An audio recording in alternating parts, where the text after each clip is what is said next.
우리의 문제는 현장에 답이 있다. 우문현답 시간이 돌아왔습니다. 오늘 함께 하실 분 어떤 분과 함께 할지 우리 혜린 아나운서가 소개를 해드리겠습니다. 네, 현대차증권 리서치센터 센터장으로 계신데요. 바로 노근창 센터장님 모셨습니다. 어서 오세요. 어서 오세요. 센터장님, 예. 새해 복 많이 받으세요. 너무 많이 받으세요. 너무 많이 받으세요. 감사합니다. 예. 너무 많이 받으십시오. 어떻게 지금 잘 지내고 계시나요? 예, 뭐 연초부터 네. CS 다녀와가지고요. 그 내용 자료 내고 네. 그리고 고객들과 뭐 다양한 네. 프레젠테이션 하고 있습니다. 아, 그렇군요. 예. 제가 저 노근창 센터장님 나오신다고 해서 이제 그 작년에 기사를 제가 한번 봤거든요. 야, 근데 완전 쪽집게. 아닙니다. 네. 네. 작년에 그러니까 23년도죠. 24년을 어떻게 예측했냐면 금리는 이제 인하할 것이다. 하지만 우리 시장은 박스권으로 갈 것이다라고 했는데 지금 정확히 그렇게 가고 있습니다. 예. 예, 어떻게 그때 그런 정보를 그러니까요. 근데 사실 2023년이 네. 뭐 특히 우리 반도체 기업도 적자도 많이 나고 또 글로벌하게 경제가 안 좋았잖아요. 근데 주가는 많이 올랐거든요. 네. 그러니까 24년에 좋아질 거를 미리 좀 선반영을 했고요. 그래서 사실 막상 금리 인하를 하고 또 우리 기업들 실적이 좋아져도 네네. 이미 주가에 일정 부분 선반영됐기 때문에 여기서 더 추가적으로 크게 급등하기보다는 박스권에서 움직이지 않을까 네. 저희는 그렇게 본 거죠. 예. 그렇군요.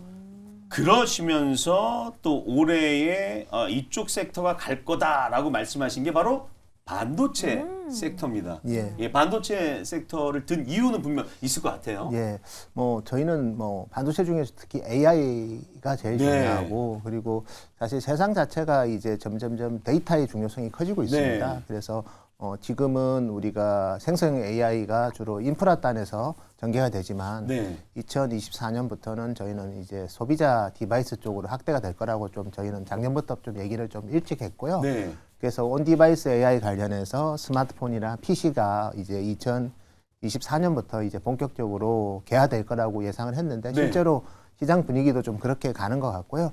여기에 약간은 다르지만 애플의 비전 프로 같은 경우에도 지금 상당히 초기 판매가 좋습니다. 그래서 네. 24년에 저희가 예상 안 했던 디바이스에서도 좀 수요가 나오고 있기 때문에 AI가 중심이 되고 또 AI는 결국 이제 반도체랑 연결이 되기 때문에 그런 차원에서 뭐 글로벌하게 특히 세계 기업이 주가가 되게 네. 좋거든요. 대표적으로 이제 AI의 대장이라고 할 수 있는 엔비디아. 그다음에 이제 엔비디아와 함께 생태계를 확장하고 있는 ARM, 네. ARM. 그리고 그쪽에서 어떤 비즈니스를 하면 대부분의 생산을 담당하는 TSMC. 네. 이 3개사가 사실은 뭐 대부분 시장에서도 좋을 거라고 예상했지만 시장의 예상을 뛰어넘는 실적들을 계속해서 보여주고 있다. 이렇게 저희는 네. 평가할 수 있을 것 같습니다. 아, 역시 반도체 또 플러스 AI까지 올해뿐만 아니라 계속해서 지켜봐야 될 섹터가 아닌가 하는 생각을 좀 해봤습니다. 자, 그럼 오늘 또 노근창 센터장님과 어떤 얘기를 할지 주제 공개를 하도록 하겠습니다. 주제 공개해 주시죠. 엔비디아의 샘 올트먼까지 AI 열풍에 반도체 제대로 달릴까 하시면서 우리가 주제를 올려드렸습니다. 예.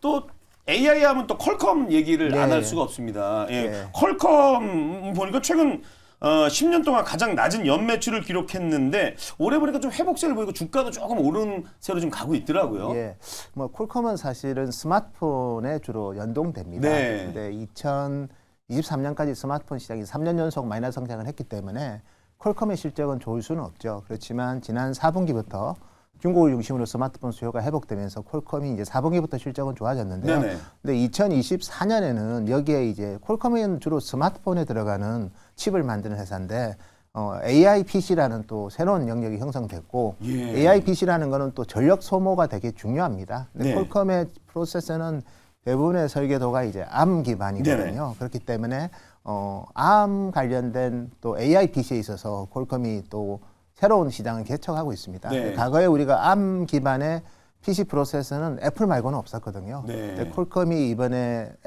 스냅드래곤 X 엘리트라는 프로세서를 출시를 했는데 되게 성능이 기존 X86 회사 인텔 AMD보다 좀 좋게 일부 테스트 결과가 나오고 있고요. 그래서 대부분의 PC 회사들이 퀄컴의 솔루션을 탑재를 합니다. 그래서 저는 뭐 2024년에 뭐 퀄컴 1분기까지는 실적이 그렇게 의미 있게 개선은 안 되겠지만 하반기로 갈수록 AI PC 그리고 최근 들어서는 이제 애플의 비전 프로가 네. 어쨌든 큰 이제 좋은 반응을 보이고 있기 때문에 반 애플 진영이라고 할 수 있는 뭐 삼성이든 많은 또 기업들이 XI 기기를 출시를 할 건데요. 그 제품에는 이제 퀄컴의 프로세서가 또 들어갈 겁니다. 그래서 뭐 저는 온디바이스 AI 시대에 있어서 퀄컴은 중장기적으로 좀 투자 매력이 올라가지 않을까 그렇게 저희는 예상하고 있습니다. 아, 그렇군요. 온 디바이스. 그러니까 이게 사실 지금 다음 질문에 있는 엔비디아 이런 거 오름세 보면 아직 덜 오른 거잖아요. 실적이 아직 안 그렇죠. 나오니까요. 예. 이쪽을 좀 오히려 미리 선점해서 중장기적으로 보면 좋겠다 이렇게 말씀해 주셨습니다. 자, 엔비디아 진짜 무섭게 치고 올라가는데 솔직히 고백하는데 사실 이제 사면 안 되거든요. 예. 근데 너무 오르니까 야, 가만히 있어 보자 하다가 한번 한 줄 사봤어요. 예. 야, 그때가 고점이더라고요. 예, 바로 그냥 빠져버리더라고요. 야, 이거 너무하는 거 아니야? 하면서 제가 땅을 치고 후회했는데 지금 엔비디아가 시총이 그냥 뭐 많이 올라왔습니다. 네, 맞습니다. 예. 자, 엔비디아 흐름 지금 추세적으로 계속 갈 것 같고 또 이제 실적 발표를 또 앞두고 있잖아요. 그렇죠. 또 엔비디아 흐름은 또 어떨까요? 일단 다음 주 21일 밤에 실적이 나올 거고 네. 뭐 매출액은 직전 분기 대비 한 10% 이상 증가해서 한 네. 200억 불 이상 나올 거고요. 영업이익률은 뭐 65% 네. 이상 나올 것 같아요. 그래서 고실적이 이어질 것 같고 1분기 실적도 시장 예상보다 좋을 것 같습니다. 그리고 엔비디아는 기본적으로 단순하게 반도체를 만드는 회사는 네. 아니고요. 최근에 엔비디아 주가 오를 때 보면 바이오 회사 암젠하고 제휴를 했으면서 신약 개발에도 AI 기술이 당연히 접목될 수 있는 거죠. 네. 어떻게 보면 데이터와 관련된 대부분의 생태계를 상당 부분 영역이 확장되고 있기 때문에 이런 부분이 좋을 것 같고 최근 들어서 또 보시면 CPU 쪽에서도 엔비디아는 원래 GPU 회사인데 네. 최근에는 이제 CPU에서도 상당히 두각을 보이고 있고요. 특히 데이터 센터에 들어가는 신규 CPU, GPU 통합칩 같은 경우에는 CPU 가격을 되게 저렴하게 줍니다. 그러다 보니까 클라우드 사업자 입장에서는 뭐 인텔로부터 CPU를 사고 엔비디아에서 GPU를 사는 것보다 네. 엔비디아한테 CPU, GPU를 동시에 사는 게 전력 소모도 적고 원가 절감도 많이 되는 거죠. 그래서 그런 부분들도 상당히 크기 때문에 엔비디아 주가가 쉽게 빠지지 않는 것 같습니다. 그러니까 엔비디아 상승세가 진짜 무서운 게 올해 네. 45% 맞아요. 올랐다고. 그러니까 저는 왜 안 샀을까요? 말을 안 해주셔가지고. 아니 이런 상승세면요 시총 2조 달러 오. 클럽에도 네. 가입할 수 있지 않을까 싶은데. 저희는 뭐 방향성 자체는 쉽게 꺾일 것 같지는 않습니다. 네. 물론 이제 밸류에이션 부담은 분명히 있고요. 근데 밸류에이션이라는 거는 이제 영역을 계속 확장하면서 이제 미래의 기업 가치를 또 선반영을 할 수 있기 때문에 지금은 밸류에이션보다 엔비디아가 할 수 있는 게 뭐 다 보여주는 시점까지 저희가 기다릴 건 없지만 일정 부분 많이 보여줄 때까지는 주가 흐름이 좀 이어질 것 같고요. 지금은 뭐 다양한 영역에서 클라우드 쪽도 그렇고 그다음에 서버 쪽도 그렇고 그리고 새로운 뭐 신약 개발이든 이런 영역까지 확장되고 또 자율주행 쪽으로도 엔비디아가 되게 경쟁이 있거든요. 그리고 이제 엔비디아의 어떻게 보면 점유율을 훼손할 수 있는 클라우드 사업자들의 추론용 칩에 있어서도 우리가 대신 개발해 줄게. 그러면서 자신감을 보여주고 있기 때문에 지금은 밸류에이션 말고는 사실은 뭐 부담되는 게 없습니다. 근데 밸류에이션도 결국은 이제 성장률을 보는 분들한테는 그 성장성이 어느 정도 꺾이는 게 확인될 때까지는 보통 주가가 우상향하는 경우가 네. 많기 때문에 지금은 아직도 제가 봤을 때는 조정시 저점 매수 전략 여전히 엔비디아 유효하다 이렇게 말씀드릴 수 있을 것 같습니다. 네, 최근에 S&P 500 지수 5,000선을 돌파를 했잖아요. 근데 AI처럼 좀 기술주들이 이끌었다라고 해도 과언이 아닌데 계속해서 신고가를 보이고 있죠. 그래서 이거 지금이라도 들어가야 되나? 굉장히 고민이 돼요. 이 투자 전략 어떻게 세워보면 좋을까요? 그래서 S&P 500을 움직이는 네. 주요 기업들이 성장주가 많습니다. 성장주 같은 경우에는 보통 금리가 떨어지면 네. 주가 흐름이 항상 좋았습니다. 그래서 사실은 뭐 금리 인하를 언제 할지 저도 뭐 쉽게 예단하기는 힘들지만 뭐 늦어도 7월에는 하지 않을까. 예. 빠르면 6월 정도에 할 것 같고요. 네네. 그럼 일단은 그 모멘텀이 확인될 때까지는 특히 주식은 항상 역발상 투자가 항상 좋은 결과를 가져왔거든요. 네. 결과가 나왔을 때 확인하고 이제 매수하면 늦는 경우가 많습니다. 그래서 똑같이 이제 S&P 500, 나스닥, 그다음에 우리 빅테크 기업들은 금리 인하가 확인될 때까지는 주가는 오히려 우상향할 가능성이 여전히 높지 않나 그렇게 보고 있습니다. 네. 그 오픈 AI 이제 최고 경영자가 이제 샘 올트먼이잖아요. 예. 최근에 이제 AI 반도체 개발 때문에 9천조 원?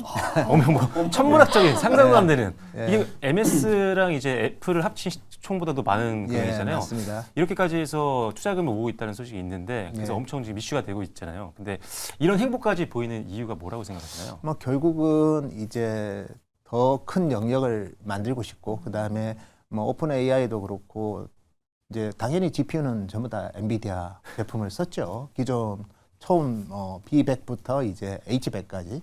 그래서 결론적으로는 이제 너무 이제 코스트에 대한 부담, 그다음에 최적화에 대한 고민 그런 걸 통해서 그 정도 돈을 만들면 자기도 직접 이제 반도체를 설계하고 이런 게 가능할 수 있다고 본 것 같아요.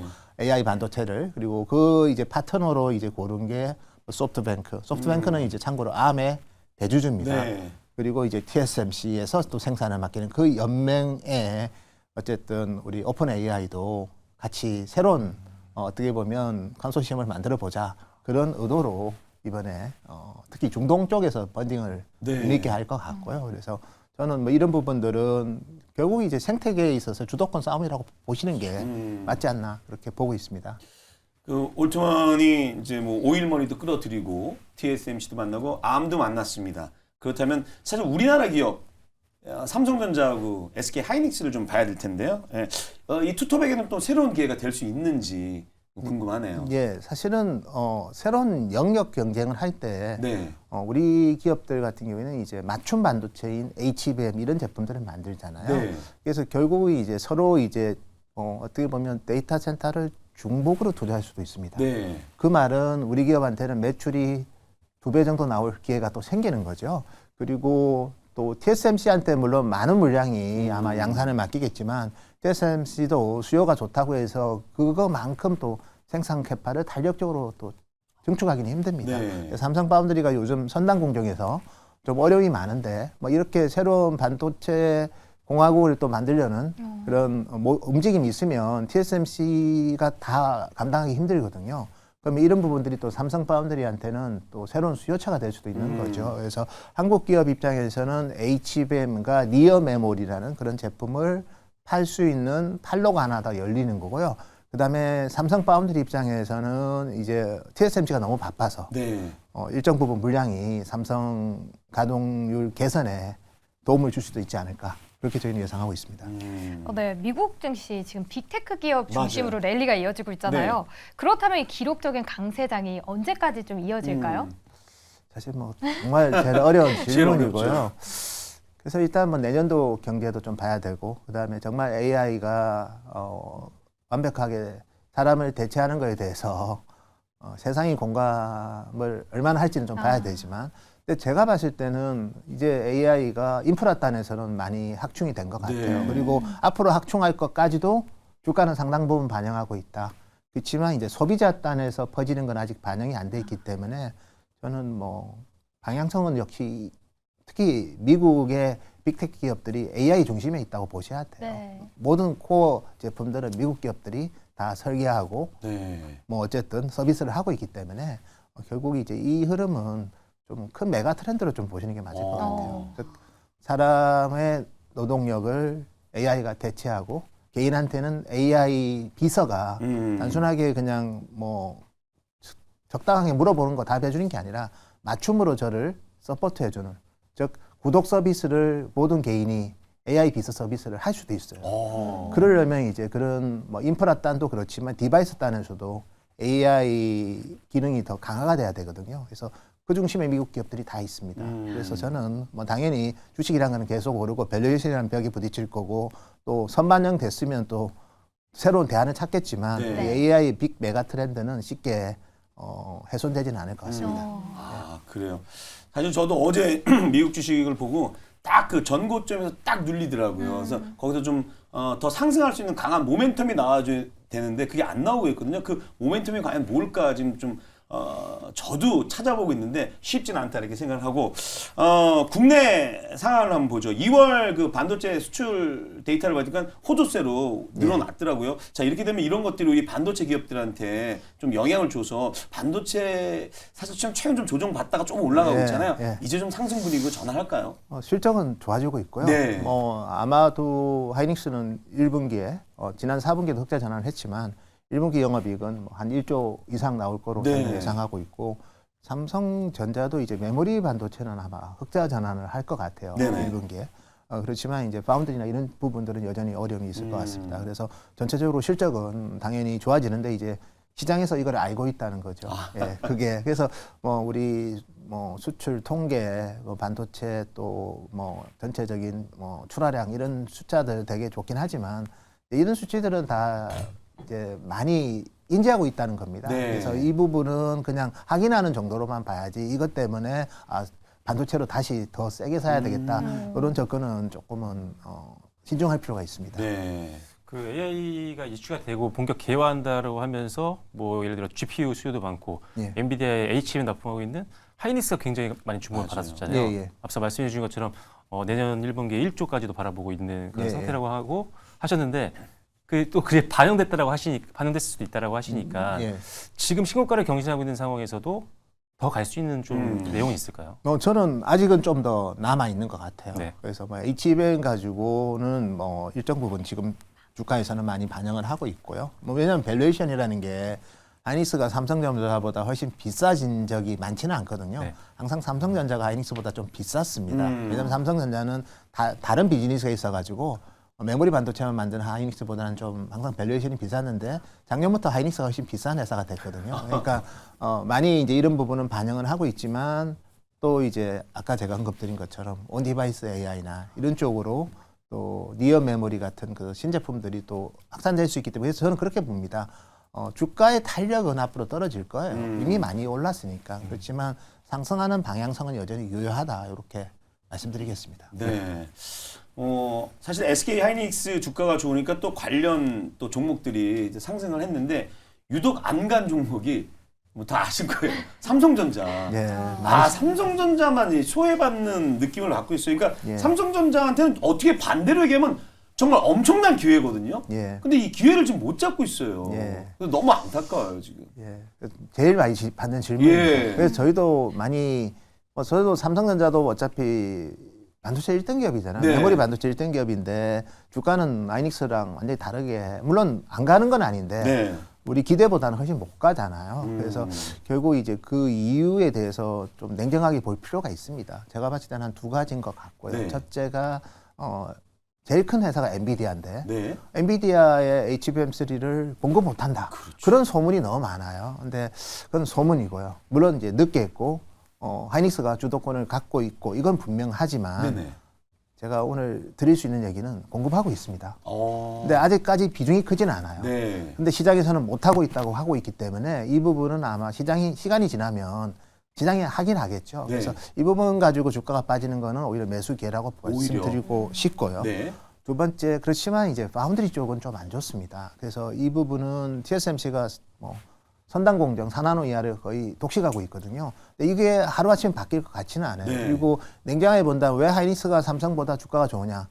하이닉스는 메모리만 하는 회사잖아요. 근데 삼성은 메모리에서 번 돈을 파운드리에 돈을 투자했는데 거기서 돈을 못 벌고 있으니 주가가 그만큼 차이 나는 거는 네. 좀 설명이 좀 되는 거죠. 그래서 삼성전자가 완전히 시장에서 예상하는 10만 전자 이거는 저는 좀 힘들 것 같아요. 네. 올해는 최소한 힘들 것 같고 다만 이제 일부 시장에서 좀 잘못된 정보들이 있거든요. 네네. 그런 부분들이 좀 당연히 해소될 거고 또 삼성도 HBM3, 3E 이런 제품들 상당히 지금 박차를 가하고 있고 또 실제로 납품하고 있습니다. 그래서 이런 부분들이 아마 좀 반영되는 시점부터는 좀 뒤늦게 주가는 오르지 않을까 네. 그렇게 예상하고 있습니다. 이거 진짜 조심스러운 질문인데요. 예. 이제 워낙 이제 텔레그램을 통해서 좀 찌라시라고 돌아다니잖아요. 얘기 중에 이건 뭐 그렇다는 게 아닙니다. 네. 삼성전자가 엔비디아에 넣었는데 네. 이게 전량 네. 불량이다 막 이런 얘기까지 돌고 있어요. 그래서 사실 네. 예신에서도 이런 내용이 일부 나왔죠. 네. 그래서 삼성이랑 엔비디아랑 거래가 끊어진다. 엔비디아에서 오히려 삼성에 연락해요. 그 무슨 얘기냐고. 아, 오히려. 예, 그래서 사실은 네. 뭐 저도 뭐 주식시장이라는 게 또 결국 주가가 안 가니까 이제 실제로 의심을 하게 되잖아요. 그렇군요. 근데 뭐 엔비디아 입장에서도 올해 HBM 물량이 많이 필요합니다. 네. 근데 하이닉스 혼자서 그걸 다 넣기는 힘들고요. 두 번째는 이미 납품을 하고 있습니다. 네. 그래서 이게 제가 어떤 얘기보다 결국 시간이 답할 것 같아요. 뭐 저희가 파악한 정보로는 넣고 있습니다. 네. 예. 아, 이게 예. 소문은 소문이에요. 그러니까 안 좋을 때 원래 안 좋은 소문 계속 나오거든요. 좋을 때는 좋은 소문 많이 나오기 때문에 오늘 또 확실하게 또 정리를 해 주신 것 같습니다. 자, 이번 이제 또 반도체 장비 쪽으로 가도록 하겠습니다. 반도체 장비. 사실 막 또 이게 감산 얘기 막 또 나오고 그러면은 장비 쪽이나 이런 쪽이 좀 불안불안하잖아요. 예, 예. 장비 쪽은 좀 어떤가요? 장비 쪽은 이제 글로벌하게 보시면 반도체 장비 회사들 실적이 생각보다 좋게 나오고 네. 있어요. 작년 같은 경우에는 왜냐하면 작년에 중국 기업들이 투자를 많이 했거든요. 네. 근데 2024년을 보면 작년에 생각보다 투자를 많이 했기 때문에 올해는 이제 작년보다 한 5% 정도 투자를 네네. 증가할 것 같아요. 나쁘지는 않은데 네, 증가 폭 자체가 시장 예상보다는 크지는 않을 것 같고요. 한국 같은 경우에는 이제 메모리들 디램하고 낸드, 그리고 디램을 이제 HBM과 DDR5로 구분하면 이쪽 투자는 많이 할 것 같아요. 네. 그러니까 이쪽 관련된 회사들은 올해 특히 신규로 이제 HBM 캐파가 늘기 때문에 HBM 장비 회사가 신규로 추가되겠죠. 그런 기업들은 주가가 되게 좋을 것 같고요. 반면에 낸드 같은 경우에는 이제 제일 대표 기업이 이제 미국의 램 리서치인데 네. 매출이 급감하고 있습니다. 낸드 장비가. 어. 그 말은 뭐냐면 낸드는 공급 가능이 쉽게 해소가 안 되기 때문에 가격은 오르지만 낸드 투자에 대해서는 되게 신중합니다. 그래서 낸드 비중이 높은 회사들은 좀 올해 쉽지는 않을 것 같고요. 네네. 그리고 파운드리 같은 경우에는 이제 삼성전자가 파운드리 투자를 많이 했는데 지금 가동률이 낮거든요. 그러면 가동률이 낮은데 또 투자하기는 힘들겠죠. 그래서 2024년은 반도체 장비를 놓고 보면 HBM과 DDR5에 관련된 회사 위주로 선별 투자하는 게 맞지 않나. 그렇게 말씀드릴 네. 수 있을 것 같습니다. 좀 미국으로 좀 다시 좀 돌아가서 엔비디아는 이제 많이 올라갔어요. 예. 그리고 또 저도 관련주를 보니까 슈퍼마이크로 컴퓨터도 많이 올랐죠. 너무 많이 올랐더라고요. ARM도 많이 올랐고. 그렇다면 혹시 엔비디아 넥스트 다음 요건 좀 봐야 되겠다라는 혹시 그러니까 종목이 좀 있는지. 제가 아까 다 말씀을 드렸는데 네. TSMC하고 암인데 그쪽이에요. 예, 근데 뭐 암도 많이 올랐어요. 많이 올랐으니까요. 그래서 저는 TSMC 좋게 보고 있고 예. 또 미국 기업들을 만약에 찾는다면 네. 좀 길게 본다면 네. 온디바이스 AI 수혜주인 퀄컴도 괜찮을 것 같고. 퀄컴. 예. 그리고 이제 전기차 수요가 언제 회복될지는 모르겠지만 만약에 회복이 된다면 뭐 전력 반도체 좀 잘하는 미국의 온세미 같은 네. 기업 주가 많이 빠져 있거든요. 아마 연말 되면 아마 전기차 수요도 좀 괜찮아질 수도 있습니다. 그래서 온세미 같은 기업들도 저는 중기적으로 보면 기회가 좀 많지 않나 보고 있습니다. 예. 자, 그러면은 이제 반도체 또 이제 많이 뽑아 주셨고 혹시 반도체 외에도 좀 긍정적으로 볼 수 있는 섹터가 혹시 있으신지? 요즘은 뭐 섹터도 중요하지만 큰 흐름이 이번 달 내에 밸류 프로그램을 한국에서도 발표를 할 거. 말해하죠. 예. 그래서 일본이 작년에 이제 3월에 밸류 프로그램을 하면서 일본 기업들 주가가 많이 올랐고 실제로 자사주 발표도 많이 했습니다. 네네네. 그래서 뭐 아마도 일본처럼 강제 조항은 좀 적더라도 당연히 잘하는 회사 못하는 회사 구분하는 랭킹만 보여줘도 되게 스트레스 받거든요, 기업들은. 그래서 아마도 저는 그런 PBR이 낮으면서 뭐 전체적으로 포텐셜이 있는 뭐 자동차, 네. 금융주도 괜찮을 것 같고요. 금융주. 두 번째는 저는 최근에 동향을 보시면 한미약품이랑 네. OCI랑 주식 그죠? 네네네. 수합도 하고 그다음에 우리 저기 오리온 같은 경우에도 또 이수하고 그렇지 맞아요. 않습니까? 바이오 쪽. 그래서 롯데그룹도 또 예. 바이오를 강화하고 그리고 바이오 기업들은 주로 금리가 떨어지면 되게 이제 주가 모멘텀이 생깁니다. 네. 그래서 최근에 동향은 또 우리 성장 산업을 찾다 보면 바이오 업종도 저는 당연히 그 중심에 있기 때문에 뭐 저는 바이오 업종도 이제는 좀 잘 볼 필요가 있지 않나 그렇게 말씀드릴 수 있을 것 같습니다. 알겠습니다. 예. 혹시 저 세 분 중에 또 궁금한 거 있으면 마지막으로 질문 하나 하고 끝나는 걸로 하겠습니다. 네. 반도체 얘기가 나왔으니까 네.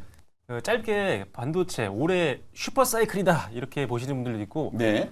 반도체 속도 회복이 좀 더 생각보다 우리나라 좀 느릴 수도 있다. 그래서 신중론이 좀 나오고 있는데 어디에 좀 가깝다고 생각을 하시나요? 저는 뭐 신중론과 슈퍼사이클의 중간이고요. 슈퍼사이클은 우리가 예상하면 안 옵니다.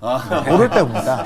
그건 분명하고요. 네. 그래서 우리가 모르는 디바이스가 갑자기 너무 좋아져가지고 뭐 작년에 HBM이 정말 좋은 사이클이었거든요. 네. 네. 생성 AI라는 서비스에 이제 모든 기업들이 인프라 투자를 하지 않습니까? 그래서 저는 뭐 그리고 실제로 좋으면 주가는 안 갑니다. 메모리 기업들은 시장이 정말 뭐 역대급 시장이 한 997억 불이었거든요. 디램 기준으로. 그런 시장이 내년에 오더라도 주가는 그것 때문에 세게 가지는 않습니다. 다 근데 이게 이제 이어지면 그러니까 네. 한 해로 피크아웃을 하는 게 아니라 26년, 27년에도 유사한 마켓 사이즈가 유지되면 그때는 이제 주가가 가는 거거든요. 그래서 저는 지금은 뭐 슈퍼 사이클은 사실은 좀 성급한 의견인 것 같고 다만 이제 지금 1분기까지 수요는 별로 안 좋거든요.